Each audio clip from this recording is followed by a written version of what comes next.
Hello everyone, this is the video that is reading out the sources to you that are part of the source booklet for question D. What were the experiences of the Chinese immigrants on the gold fields? So what was the experience of Chinese gold miners in Australia after the 1850s?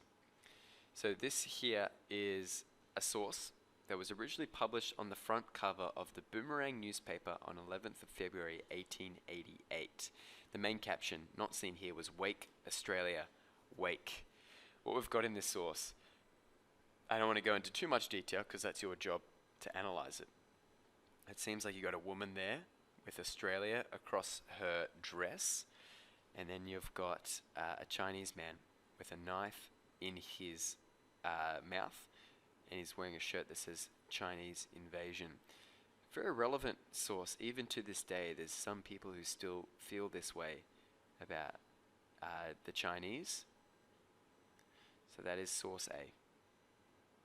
I encourage you to have a look at this newspaper, Boomerang, to see what are their motives in publishing their articles.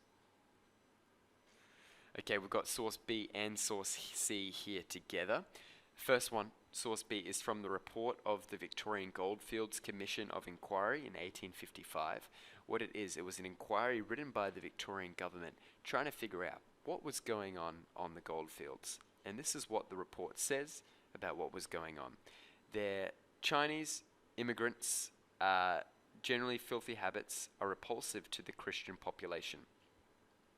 The question of such large numbers of a pagan and inferior race are a very serious one. So pagan is not Christian, and inferior, we know what inferior means. So that is describing how the government here and the people on the goldfield saw the Chinese. Let's go into source C. It's from a man named R. W. Dale. It's called Impressions of Australia, published in 1889. From my understanding, R. W. Dale was either an American or an Englishman who came to Australia and described what he saw in Australia. This is what he says: the virtues of the Chinaman, rather than his vices or his wrongdoings, provoke the popular hostility against him. His industry, his patience, his powers of endurance make him a very formidable person. So it's describing the Chinaman from an outside perspective. Let's go into source D in the middle of your screen there. It's from the Sydney Morning Herald, published on the 28th of July 1861. Sydney Morning Herald, one of Australia's most popular newspapers, even to this day. They've been kicking on for a very long time. This is their account of the Lambing Flat massacre, which is a massacre of some Chinese citizens, which we'll also be looking at in source E. The crowd of rioters took the road to Lambing Flat. Every Chinese resident in the township on whose hands could be laid was attacked and maltreated. Unarmed, defenseless, and unresisting Chinese were struck down in the most brutal manner by bludgeons, which are like clubs, and pick handles. Every article of the property they had tried to take with them was plundered or stolen.